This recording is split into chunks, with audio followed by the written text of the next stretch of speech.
الحمد لله نحمده ونستعينه ونستغفره ونؤمن به ونتوكل عليه ونعوذ بالله من شرور أنفسنا ومن سيئات أعمالنا من يهده الله فلا مضل له ومن يضلله فلا هادي له ونشهد أن لا إله إلا الله وحده لا شريك له ونشهد أن سيدنا ومولانا محمدا عبده ورسوله أما بعد فأعوذ بالله من الشيطان الرجيم بسم الله الرحمن الرحيم قل إن كنتم تحبون الله فاتبعوني يحببكم الله ويغفر لكم ذنوبكم والله غفور رحيم قال النبي صلى الله عليه وسلم أنا رحمة مهداة أو كما قال صدق الله العظيم وصدق رسوله النبي الكريم اللهم صل على محمد وعلى آل محمد كما صليت على إبراهيم وعلى آل إبراهيم إنك حميد مجيد اللهم بارك على محمد وعلى آل محمد كما باركت على إبراهيم وعلى آل إبراهيم إنك حميد مجيد ربیع الاول کا آخر چل رہا ہے اور سیرت کے جلسے ابھی جاری ہیں. ماشاءاللہ اس لحاظ سے تو مسلمانوں میں جوش و خروش دیکھنے میں آتا ہے کہ وہ محبت کے اظہار میں بڑھ چڑھ کر اپنے بیانات دیتے بھی ہیں، سنتے بھی ہیں، اور یہ ایک لحاظ سے اچھی چیز ہے کہ اپنے نبی سے محبت کا اظہار کرتے ہیں. لیکن اس میں دو چیزیں قابل غور ہیں. ایک یہ ہے کہ ہمارا طریقہ شریعت کے مطابق ہے یا نہیں ہے. جو شریعت کے مطابق نہ ہو اس کو چھوڑ دو. دوسری بات یہ ہے کہ محبت کی کوئی نہ کوئی نشانی ہوتی ہے، اور وہ نشانی یہ کہ ہم لوگ اتباع ہوا تو نہیں کر رہے، خواہشات کی پیروی تو نہیں کر رہے، کیونکہ دو چیزیں الگ الگ ہیں. ایک ہے خواہشات کی پیروی کرنا، بلکہ آج کل تو لوگ دین کو بھی اپنی خواہشات کی تکمیل کے لیے استعمال کر رہے ہیں. نام دین کا لے کر اپنی خواہش کو پورا کرنا چاہتے ہیں. نام کس کا لے رہے ہیں؟ شریعت کا. اور شریعت کا نام لے کر اندر اندر سے اپنے کام نکلوا رہے ہیں. میرے بھائیوں، ہم نے قرآن کریم کو یا اللہ کے رسول صلی اللہ علیہ وآلہ وسلم کو وہ حیثیت دینی ہے اللہ کے فرمان کو، اللہ کے رسول صلی اللہ علیہ وآلہ وسلم کے فرمان کو وہ حیثیت دینی ہے. ہماری خواہش پوری ہو یا نہ ہو، ہم چلنے والے بن جائیں اللہ اور اللہ کے رسول کے فرمان پر، تب جا کر بندہ کیا ہوگا؟ مومن ہوگا، چاہے فائدہ ہو ہمیں اور چاہے ہمیں کیا ہو، نقصان ہو. اب ایک آدمی مسجد میں دیر سے آئے اور وہ یہ کہے یہ جگہ تنگ ہے، آپ تھوڑا سا ادھر ہو کے بیٹھ جائیں، بظاہر وہ خیر خواہی کر رہا ہو اور بعد میں پتہ چلے کیا یہ اس کو اٹھا کر خود پنکھے کے نیچے بیٹھنا چاہتا ہے. یہ جو اندر کے جذبات ہے، کھوٹے جذبات، اس سے تو کوئی بھی واقف نہیں ہو سکتا سوائے کس کے؟ اللہ کے. اللہ ہماری نیتوں کے مطابق فیصلے فرمائے گا. ہم لوگ کامل مومن مسلمان کب بن سکتے ہیں؟ ہم اسی وقت بن سکتے ہیں کہ ہمیں چاہے نفع نظر آئے دنیا کا، چاہے ہمیں نقصان نظر آئے، ہم تیار ہو جائیں. ہم نے دین کو اپنے تابع نہیں کرنا، بلکہ ہم نے خود دین کے تابع ہونا. عرب کے جاہل لوگ، ان سے پوچھا گیا کہ تم یہ بتوں کی پوجا کیوں کرتے ہو؟ کہنے لگے اس لیے پوجا کرتے ہیں کہ یہ ہمیں اللہ کے نزدیک کرتے ہیں. ما نعبدهم الا ليقربونا الى الله زلفى، یہ ہمیں اللہ کے نزدیک کرتے ہیں. اللہ کا قرب نصیب ہوتا ہے، ان کی پوجا کرنے سے اللہ کی محبت نصیب ہوتی ہے، یہ کہتے تھے مشرکین مکہ۔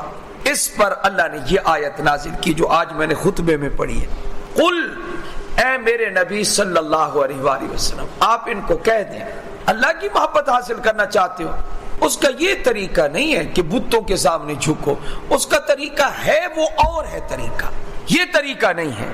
اللہ کا قرب حاصل کرنا چاہتے ہو، اللہ کی نزدیکی حاصل کرنا چاہتے ہو، غیر اللہ کی پوجا کرنا یہ غلط راستہ ہے۔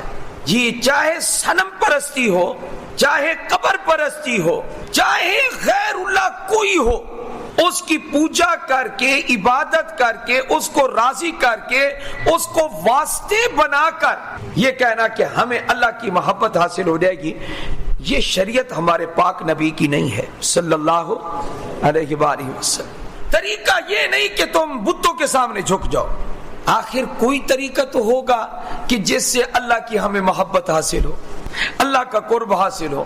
تو اللہ نے قرآن پاک کی یہ آیت نازل کی کہ میرے بندوں کو بتاؤ صحیح راستہ کون سا ہے جس سے اللہ کی محبت نصیب ہو جائے۔ فرمایا قل ان کنتم تحبون اللہ، اگر تم اللہ سے محبت کرنا چاہتے ہو پھر اس کا واحد طریقہ ہے فاتبعونی، تو مجھ محمد کی اتباع کرو صلی اللہ، جو طریقہ میرا ہے وہ اپناؤ، میرے اوپر ایمان لاؤ، جو اعتقادات میں بیان کرتا ہوں وہ عقیدے اپناؤ، وہ اعمال اختیار کرو۔ اگر تم میری پیروی کرو گے، اتباع کرو گے، تو صرف یہ نہیں کہ تمہارے دلوں میں اللہ کی محبت آ جائے گی، فرمایا اللہ تمہیں دو انعام دے گا، اور دونوں بے مثال ہیں، بہت اعلیٰ انعامات ہیں۔ اور ایک پھر حدیث پاک میں آپ علیہ السلام نے بھی انعام ذکر کیا، کل 3 ہیں اور تینوں لاجواب ہیں۔ فرمایا کیا؟ اگر ہم اتباع کرنا شروع کریں رسول اللہ صلی اللہ علیہ وآلہ وسلم کی، شادی بیاہ میں سادگی اختیار کریں۔ آپ کہیں گے مولوی صاحب نماز تو ہم پڑھتے ہیں، حضور کی زندگی صرف نماز پڑھنا نہیں ہے، آپ نے نماز بھی پڑھی ہے، تجارت بھی کی ہے، بکریاں بھی چرائی ہیں، آپ علیہ السلام نے سارے کام کیے ہیں، تو سب دیکھنے ہیں۔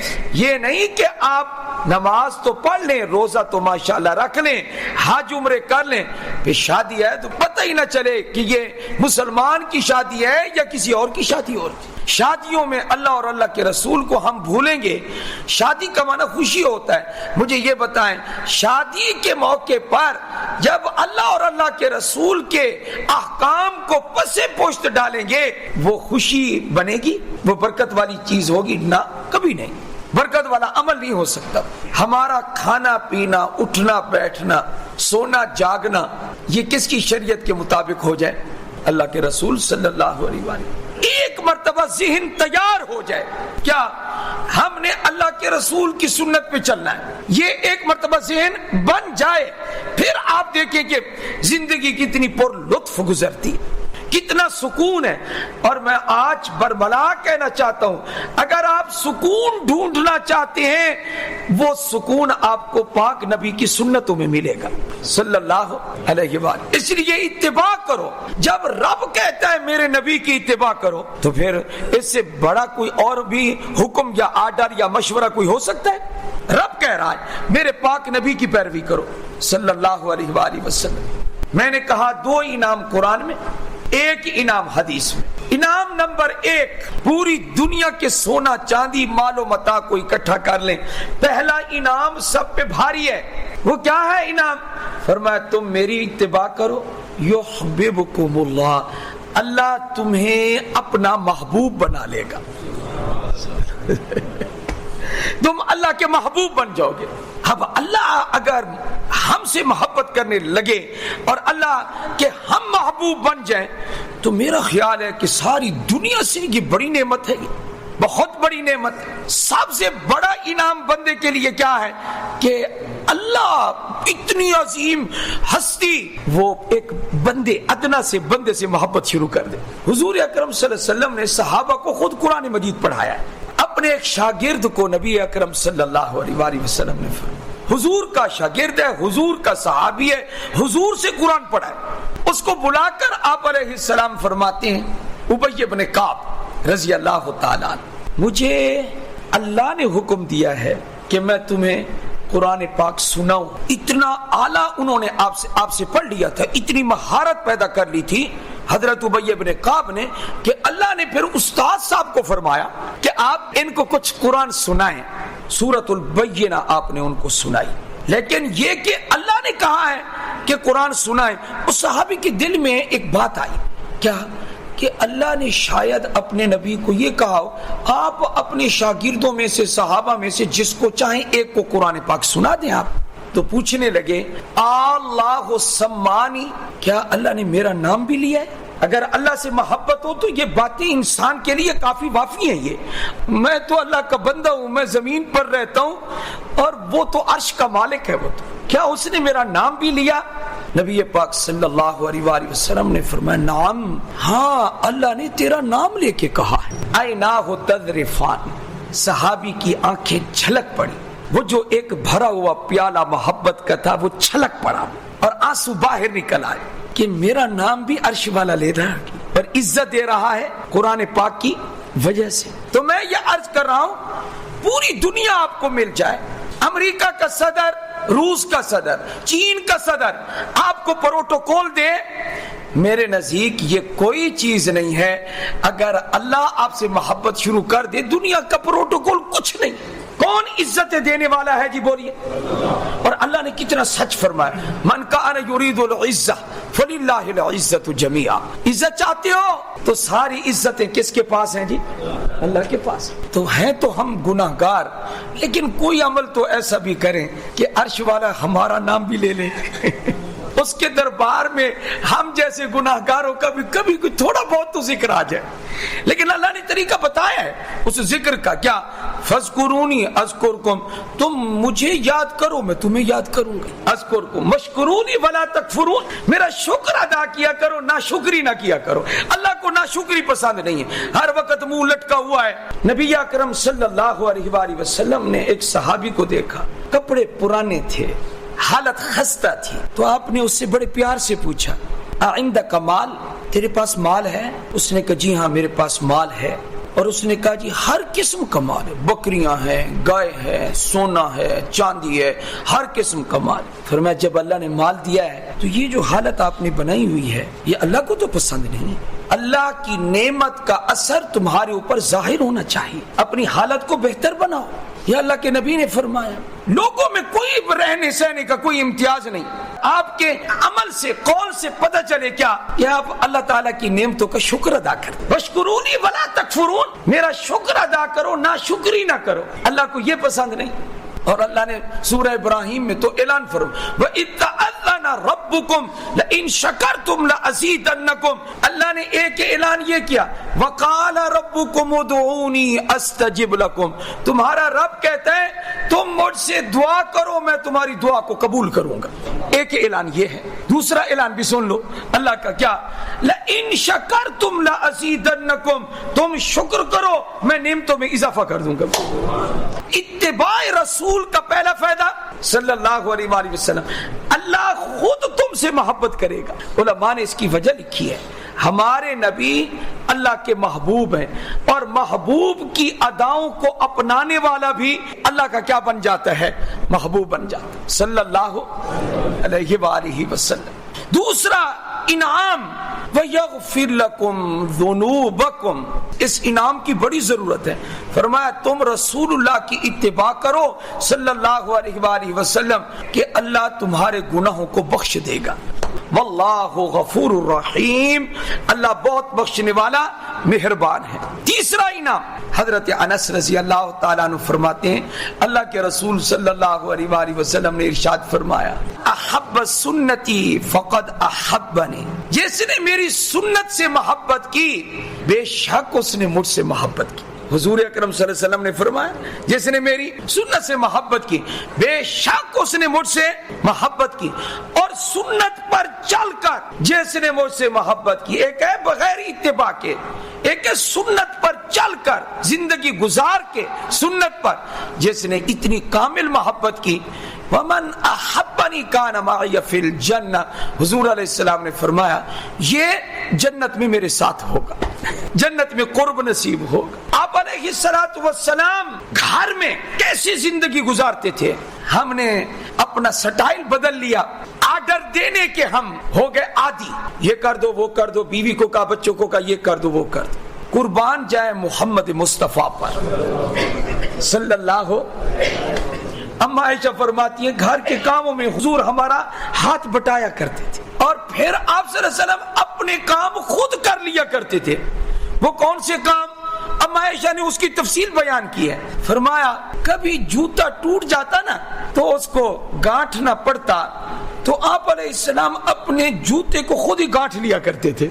اللہ اکبر کبیرہ۔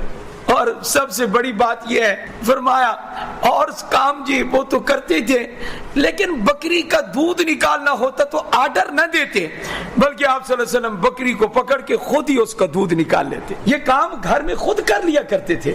ہم اب ٹانگ کے اوپر ٹانگ چڑھا کے بیٹھ جاتے ہیں۔ بیوی جو کام کر رہی ہے، اگر آپ اس کا تعاون اور معاونت کر سکتے ہیں تو آپ ضرور کریں۔ اگر مثال کے طور پر وہ آٹا گوندھ رہی ہے اور پانی کی ضرورت پڑ گئی ہے، کو خود محسوس ہونا چاہیے کہ میں اس معاملے میں اس کا تعاون کروں۔ ہر کے اندر رہتے تھے جی، مل جل کر رہتے تھے۔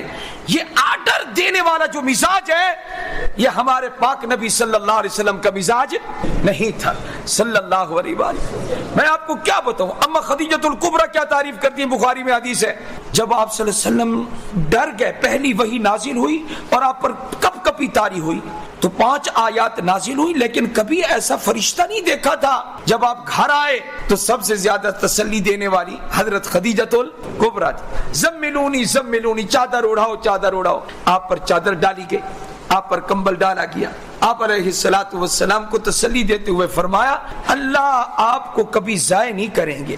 کیوں؟ اس لیے ضائع نہیں کریں گے کہ آپ یہ کام کرتے ہیں، انک لتصل الرحم، آپ صلہ رحمی کرتے ہیں، صلہ رحمی کرنے والے کو اللہ ضائع وتحمل الکل، اور آپ تو وہ ہیں کہ جو بوجھوں کے نیچے دبے ہوئے ہوتے ہیں آپ ان کا بوجھ اٹھا لیتے ہیں، وتکسب المعدوم، اور نادار کے لیے آپ کماتے ہیں، آپ اس کی مدد کرتے ہیں، مالی تعاون اس کا کرتے ہیں، وتقری الضیف، اور نبی کریم صلی اللہ علیہ وسلم سے یہ بھی عرض کی کہ آپ تو مہمان نوازی کرتے ہیں، جس میں یہ صفات ہوں اللہ ایسی صفات والے کو کبھی ضائع نہیں کرتا۔ ہمیں بھی اللہ تعالیٰ ان کاموں کے کرنے کی توفیق عطا فرمائے۔ وآخر دعوانا ان الحمدللہ رب العالمین۔